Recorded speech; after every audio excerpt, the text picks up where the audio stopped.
दो अंकों से बनी एक संख्या में इकाई अंक यानी यूनिट डिजिट इकाई अंक दहाई अंक का 1/3 इस संख्या में तथा अंक पलटने पर बनी संख्या में अंतर 36 है, तो संख्या क्या है। ऐसे सवाल हमेशा सिर्फ बाई ऑप्शन बनाइए।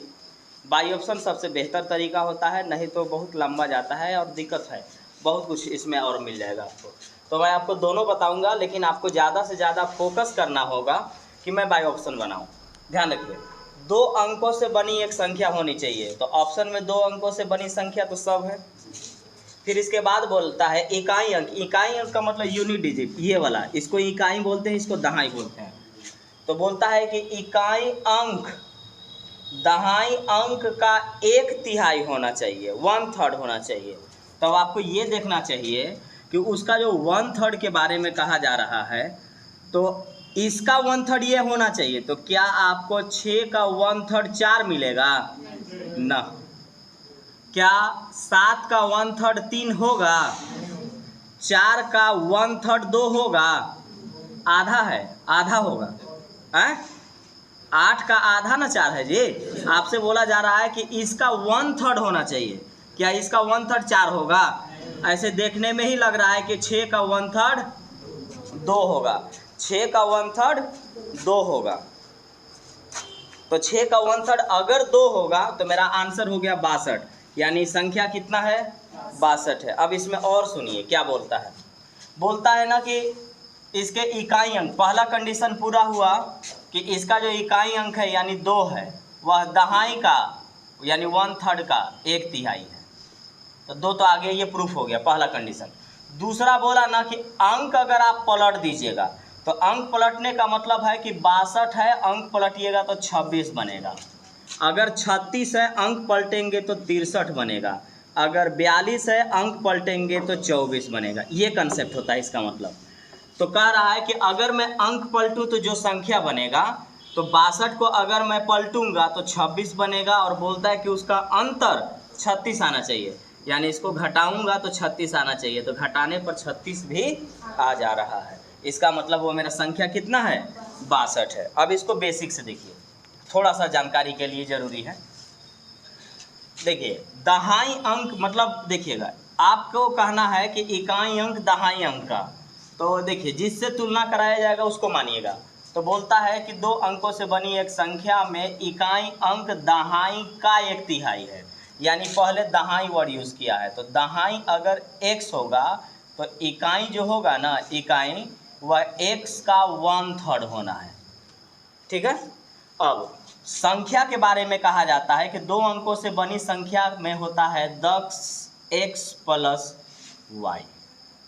ये होता है 2 अंकों से बनी संख्या, 2 अंकों की बनी संख्या। इसलिए क्योंकि इकाई अंक में 1 से गुना होता है, तो 1 लिखने की ज़रूरत नहीं है। लेकिन अगर दहाई अंक होगा तो दहाई अंक में आपको क्या करना होगा? 10 से गुना करना होगा। 10 से गुना करिएगा तब जाकर के आपका दहाई अंक मिलेगा। तो आपको डायरेक्ट याद रखना है कि संख्या का मतलब हुआ 10x + y। अब x और y कभी कभी एक भी हो सकता है और कभी कभी अलग भी हो सकता है, लेकिन संख्या होगा 10x + y।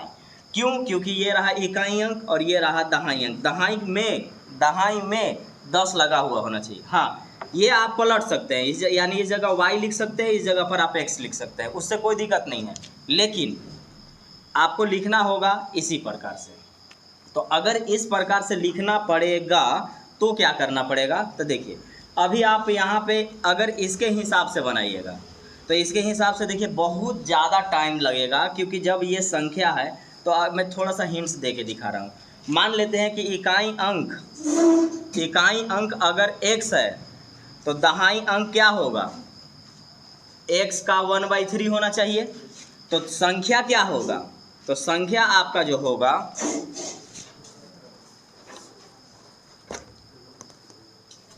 संख्या जो होगा, देखिए ऐसे रखिएगा, इकाई के जगह रखिए x, दहाई के जगह इस बार x का, तो 10 तो रहबे करेगा। x के जगह पर आपका क्या है? 10 के जगह पर आपका है 1/3, लेकिन x के साथ ना, तो 10x का 1/3 प्लस, ये कहलाएगा इस सवाल के लिए संख्या।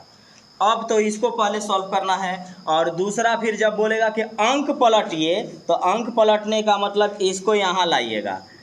अंक पलटने का मतलब इससे समझा दे रहा हूँ। अंक पलटने का मतलब होता है कि 10y प्लस x करेंगे तब क्या होगा। बहुत इसमें झंझट है, तो छोड़ दीजिए, हम लोग मैक्सिमम क्वेश्चन यहाँ से बना लेंगे।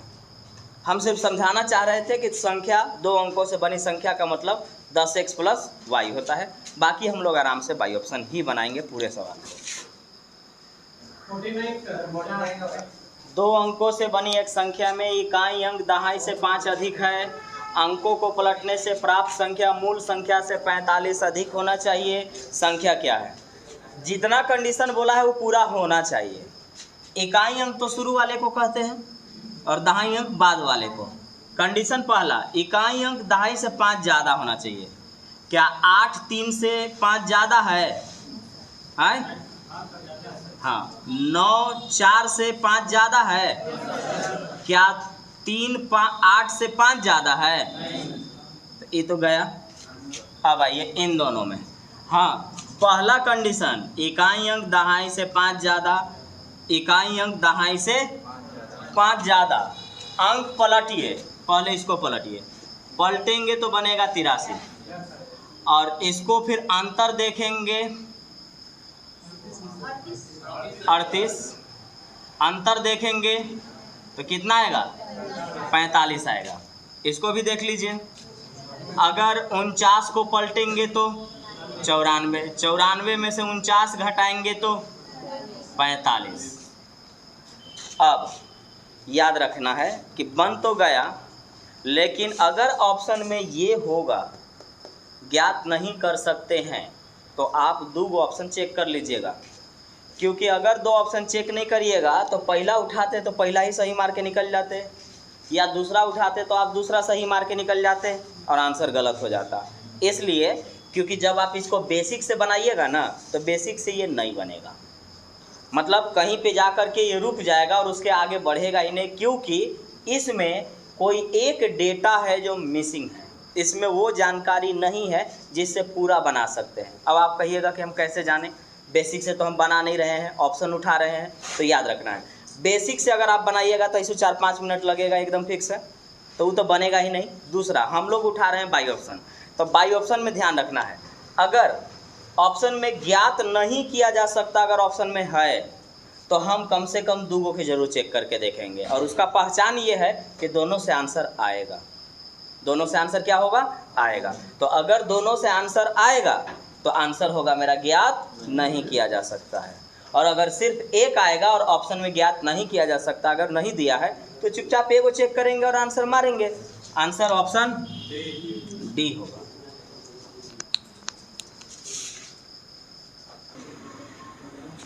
दो अंकों से बनी एक संख्या में इकाई अंक दहाई अंक के वर्ग के बराबर है। यदि दी गई संख्या तथा अंक पलटने से प्राप्त संख्या मूल संख्या का अंतर 54 है, तो मूल संख्या क्या है? पहला कंडीशन कि इकाई अंक का मतलब बोल रहा है कि पहला वाला दूसरा का स्क्वायर होना चाहिए, तो ये तो पॉइंट में ही तो होगा ही नहीं। पहला वाला दूसरा का स्क्वायर होना चाहिए, मतलब 4 क्या 2 का स्क्वायर है? क्या 9 3 का स्क्वायर है? तो ये दोनों है। पहला जो कंडीशन वो बोला था वो दोनों पर लागू होता है। अब एक जो कंडीशन बोला है वो एक पर लागू नहीं होगा। अब वो बोला था कि अगर मैं अंक पलट दूं और जो संख्या है उसको अगर हम घटाएंगे तो 54 आना चाहिए। बताए ना, कमी अधिक अंतर वृद्धि सब का मतलब माइनस। तो अगर मैं इसको लेके चलूं तो इसका अंक पलटेंगे तो कितना आएगा? 42। ई कितना है? 24। क्या घटाने पर 54 आएगा? नहीं आएगा। तो ई नहीं मार पाएंगे अभी। क्यों? क्योंकि ऑप्शन डी में संख्या नहीं है, नन ऑफ दीज। हो सकता है कि कुछ और हो जाए, तो यहाँ पर पलट दे रहे हैं। पलटेंगे तो कितना? 93। अब 39 इसमें से निकाल देते हैं, कितना आएगा? 54 आएगा। तो इसका मतलब संख्या कितना है? 39 है। एक बार फिर से दोनों कंडीशन देखिए। पहली संख्या दूसरी का स्क्वायर होगा, तो 9 जो है 3 का स्क्वायर है। अंक पलटेंगे तो 39 बनेगा 93। 93 और 39 को घटाएंगे तो कितना आएगा? 54। तो संख्या कितना था? 39 यानी 39।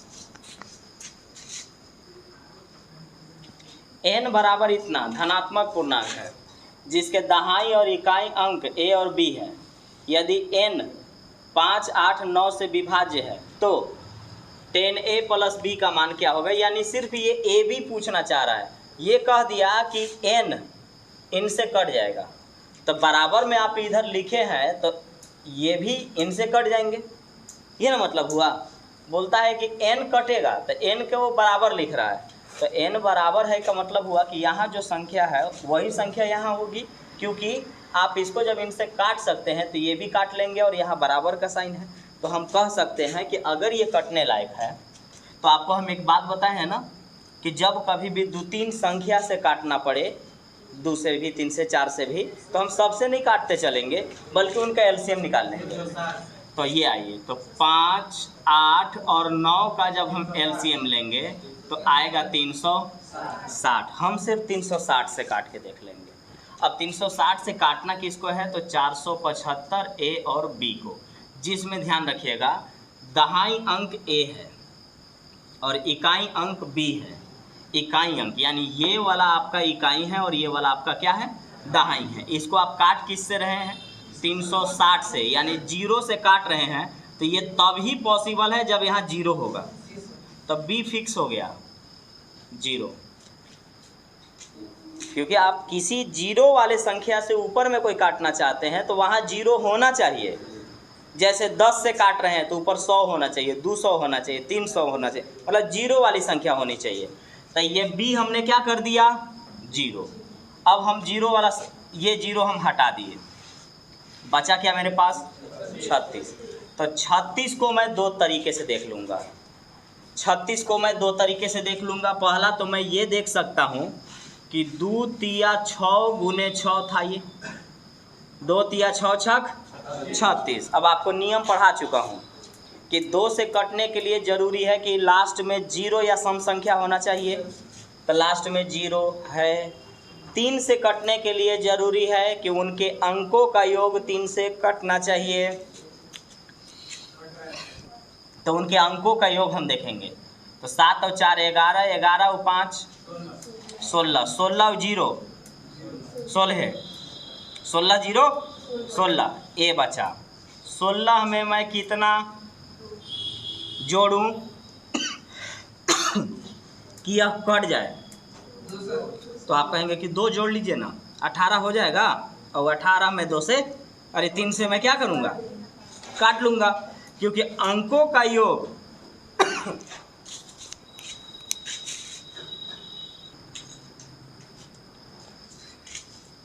अंकों का योग 3 से कटने वाला होना चाहिए, और 3 से कटने के लिए 3, 6, 9, 12, 15, 18 ऐसे आना चाहिए। तो 16 के आगे कौन सी संख्या है 18 है, तो 18 बनाने के लिए इसको क्या रखें 2 रखेंगे।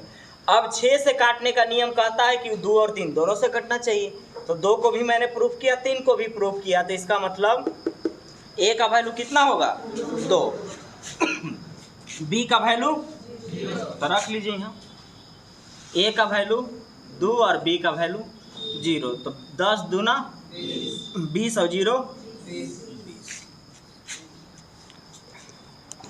एक बार फिर से, जब कभी भी बोलेगा कि सबसे कटना चाहिए तो पहले एलसीएम निकाल लीजिएगा। एलसीएम आया 360।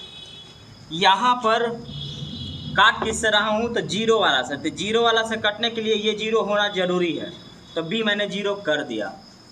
अब ये कटने के लिए 36 से कटना चाहिए, 36 टूटा 2 तिया 6 गुने 6, नियम है 2 और 3 से जो कटा वो 6 से कट जाएगा, तो यानी 2 और 3 ही चेक करना था हमको, और 2 और 3 अगर मुझे चेक करना होगा तो 2 के लिए नियम कहता है कि 0 या सम संख्या होना चाहिए, तो 0 है। 3 का नियम कहता है कि इनको अंकों का जोड़िए और वो 3 से कटना चाहिए, जैसे 6, 9, 12, 15, 18 ऐसा आना चाहिए। जोड़े तो 11 और 5 16, 16 और 0 16 होता है, 16 में और a जोड़ना था, तो आगे 16 के आगे ऐसा क्या रखें जो 3 से कटे, तो 2 रख देंगे, क्योंकि 16 और 2 18, 18 को मैं 3 से काट सकता हूँ, तो अगर मैं 18 को 3 से काट सकता हूँ तो a का वैल्यू 2 आया, और 2 आया तो 20, 10 दूना 20 और 0 20 से होता है, और ये होगा आंसर। यदि एक संख्या p 2 से कटे और दूसरी संख्या q 3 से कटे तो कौन सा कथन सही है? मतलब कह रहा है कि एक संख्या है p सब में है, एक संख्या है q सब में है, तो p 2 से काट लेते हैं और q 3 से काट लेते हैं। तो हमको ये बताना है कि वो संख्या, अभी तुरंत बताया हूँ, वो संख्या जो 2 और 3 दोनों से कटती हो वह संख्या कौन से कटती है? 6 से। वो संख्या जो 2 और 3 दोनों से कटती है उसको किससे काटा जाता है? 6 से। तो 6 से 6 कब आता है? जब 2 गुना 3 करते हैं, तो p गुने q करेंगे, ऑप्शन ए। अब बोलिए कौन सा और आ रहा था? 4 और सी ट्राई करें, तो सी ट्राई करेंगे तो 2 और 3 5 होगा है। ये संख्या 6 है, मैं 2 से इसे काट सकता हूँ, 3 से इसे काट सकता हूँ। अगर यही संख्या 6 हो तो क्या मैं 2 + 3 यानी 5 से काट सकता हूँ इसको? नहीं काट सकता हूँ, गुना में कटना चाहिए। कोई वो संख्या जो कटे, ऑप्शन वाइज नहीं, जो ऑप्शन में दिया गया है वो वाला नहीं। कोई संख्या है जो 2 से कटती है, 3 से कटती है, तो जो संख्या 2 और 3 से कटती है वो 2 और 3 यानी 6, 2 गुने 3 यानी 6 से कट जाती है। 2 और 3 5 से नहीं कटती है, उसका गुणनफल से कटती है।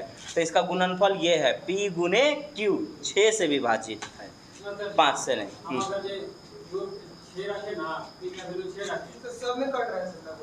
कैसे कटेगा बोलिए? 8 और चलिए 9 रखे, 8 और 9 रखे, नहीं 8 9 72। मैं 6 से काट सकता हूँ, 5 से थोड़ी ना काट सकता हूँ। जो 5 ला रहे हैं वो बोलिए क्या क्या सोच रहे हैं आप, जल्दी बोलिए। 4 और 6, तो 4 और 6, 4 और 6, तो जो p अगर आया 4 और q आया 6, तब p कहता है कि 2 से कटना चाहिए, हाँ 2 से कटता है। q 3 से कटना चाहिए, हाँ कट जाता है। तो कहा जा रहा है कि तो p + q क्या 6 से विभाज्य है? 6 से है, 5 से है, 5 से है। तो अब यहाँ पर अगर मैंने यहाँ पर 4 रखा, हाँ 4 अगर मैंने रखा, तो 4 और 6 ये वाला कहा जा रहा है, 4 और 6 10। तो 4 और 6 अगर मैं यहाँ कर दिया तो ये 10 बन गया है। 5 से कटना चाहिए, हाँ सही बात है, 5 से कटना चाहिए, 5 से तो कट जाती है। लेकिन अब ये बताइएगा, ध्यान दीजिएगा कि अब ये संख्या तो 10 है, मैं कह रहा हूँ कि p को मैं 4 रखा हूँ और ये 2 से कट जाता है, ठीक है। q को मैं 6 रखा हूँ और ये 3 से कट जाती है। तो अगर मैं p + q करूँगा तो वो 5 से कटती है कि नहीं? तो 5 से तो यहाँ पर कट जा रही है। और 2 + 3 करेंगे तो भी कट जाएगा। तो यहाँ पर सवाल था, रुक जाइएगा। यदि एक संख्या p 2 से विभाज्य है और दूसरी संख्या q 3 से विभाज्य है तो निम्नलिखित में से कौन सा सत्य है? p × q 6 से विभाज्य, p + q 6 से विभाज्य, p + q 5 से विभाज्य, p × q 5 से विभाज्य। तो इस अनुसार तो सही बात है।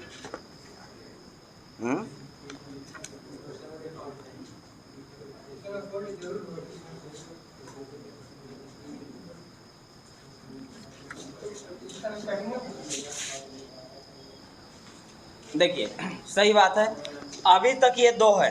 एक चीज़ है जो इसको अलग कर देगा, ये कहता है कि हम किसी भी मान पर एलिजिबल हैं, इंटू वाला, क्योंकि नियम है कि अगर कोई संख्या 2 से कटती है और कोई संख्या 3 से कटती है तो वो संख्या 2 गुने 3 यानी 6 से कटेगी, एकदम फिक्स है। इसका मतलब हुआ कि गुना करने पर ही कटती है, और गुना करने पर कटने का मतलब है कि वो हर एक मान के लिए प्रूफ है, किसी भी मान के लिए प्रूफ है। लेकिन ये वाला आपका कहीं कहीं गलत हो जाएगा, हाँ हर जगह गलत नहीं होगा, जैसे 2 3 रख दिए चल गया, 4 और 6 रख दिए चल गया। लेकिन अगर हम 8 रख लेते, P का मान 8 जिसको हम 2 से काट सकते हैं, Q का मान 9 जिसको हम 3 से काट सकते हैं। तो अब अगर ये रखे होते तो क्या हम इनको जोड़ते तो 9 8 17 को हम 5 से काट पाते? इसलिए ये प्रूफ नहीं होगा हर मान के लिए, इसलिए आंसर होगा P इंटू Q, क्योंकि ये हर मान के लिए सही है। नहीं, उससे मतलब नहीं है, ये हर मान के लिए सही है, इसलिए आंसर होगा ऑप्शन ए। जब किसी संख्या को 3 से विभाजित करते हैं तो 2 शेष बचता है। जब भागफल को 7 से विभाजित करते हैं तो शेषफल 5 बचता है। तो मूल संख्या को 21 से भाग देंगे तो शेषफल क्या बचेगा? आप ऐसे सवाल पढ़े होंगे जो कर्मागत तरीके से भाग दिया जाता है।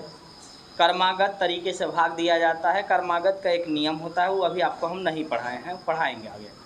तो कर्मागत का मतलब कहा जाता है कि कर्मागत तरीके से भाग देना है, लगातार भाग देना है। तो उसमें एक बात ध्यान रखिएगा कि उस क्वेश्चन में भागफल में भाग चलता है, उस क्वेश्चन में भागफल में भाग चलता है। तो ऐसे ही हम बनाने का प्रयास करते हैं, क्योंकि आपको एक बात बताए थे कि भाज्य बराबर भाजक गुने भागफल जोड़ शेष। भाज्य मतलब संख्या, भाज्य का मतलब संख्या, और भाज्य बराबर बोले थे भाजक गुने भागफल और जोड़ शेषफल। ठीक है, तो भाजक देखिए कितना है। तो भाजक हमको कहा गया, पहले देखिएगा, ऐसे मैं समझाने के लिए पहले कर रहा हूँ, उसके बाद में बताऊंगा। किसी संख्या को 3 से भाग देने, कौन सा संख्या पता नहीं है, किसी संख्या को 3 से भाग दे रहे हैं तो 2 शेष बच रहा है। हम मान लेते हैं कि 3 एकम 3 गया होगा, है? तो ये संख्या देखिए क्या होगा, यहाँ तो बोले थे ना ऐसे भी कि जब किसी संख्या को हम 3 से भाग दे रहे हैं और 2 शेष बच रहा है तो 3 और 2 5, तो हम संख्या मान लिए कितना है, 5 है। आगे आइए, जब भागफल को 7 से भाग देते हैं, और अब याद रखिएगा कि ऐसे सवाल में कर्मागत का मतलब भागफल मतलब वो संख्या ही चलता है, वो संख्या ही चलता है। तो अगर किसी संख्या में, अब यहाँ से फिर से पढ़ रहे हैं, जब किसी संख्या में यानी भागफल को 7 से भाग देते हैं तो 5 बचता है, 7 से भाग देंगे तो 5, तो 7 से भाग दे रहे हैं तो 5 बच रहा है, तो 7 से भाग देंगे तो 5 बच रहा है, यानी 7 और 5 12 था, वो 12 था। अब बोला जा रहा है कि बताओ मूल संख्या में अगर मैं 21 से भाग दूंगा तो क्या बचेगा। अब बात को समझते चलिएगा, देखिए क्या बोला है। ये तो पता है ना, संख्या यानी भाज्य बराबर भाजक गुने भागफल जोड़ शेष। जब मैं किसी संख्या को 3 से भाग देता हूँ तो 2 बचता है, तो मैं 3 से भाग दे रहा हूँ किसी संख्या में, हमको बचेगा 2। अब यहाँ पर कहा जा रहा है कि कोई भागफल है, तो भागफल तो अभी हम 1 रख सकते हैं, 2 रख सकते हैं, कुछ भी रख सकते हैं अपना मर्जी से, क्योंकि हम ये मानने चल रहे हैं कि हम 2 एकम 2 ये रखे हैं, 3 एकम 3, तो 3 और 2 5। अगर ये 2 रखे होते तो 3 दूनी 6 और 2 8। अगर मैं 3 रखा होता तो 3 3 9 2 11, ऐसे होता चला जाता और ये संख्या मिलता चला जाता। तो अभी तो हम 1 मान रहे हैं, लेकिन यहाँ जो भी भागफल आया होगा, ध्यान से, यहाँ जो भी भागफल आया होगा उसको मैं भाग देने जा रहा हूँ किससे, 7 से। तो 7 से जब मैं किसी संख्या में भाग दूंगा, ये जगह y लिख लेते हैं, 7 से मैं किसी संख्या में भाग दूंगा और 5 शेषफल बच रहा है, तो वो संख्या कितना रहा होगा, 12। तो अगर यहाँ पर ये 12 रहा होगा, ये ना बोला है, 7 और 5 12, तो किसी संख्या में नहीं भाग दिवा रहा है, किसी संख्या में भाग देने पर, किसी संख्या में भाग देने पर 5 नहीं आ रहा है, बल्कि यहाँ से जो प्राप्त हुआ था भागफल, जिसको क्वोशेंट कहते हैं, इसमें भाग दूंगा तो ये प्रोसेस हो रहा है। तो हम मान लेते कि ये चीज़ यहाँ रखल है, और अब मैं 7 से किसी संख्या में भाग दूंगा तो 5 आ रहा है, यानी 7 और 5 12। तो 12 अगर ये है तो 12 ये भी होगा, है 12 अगर ये है तो 12 ये भी होगा, और अगर ये 12 है तो संख्या क्या होगा, तो संख्या भाजक गुने भागफल और जोड़ शेष। 12 तिया 36 और 2 38। अब मैं अगर 38 को 21 से भाग दूंगा तो 21 से कम 21, कितना बचेगा? 17 बचेगा।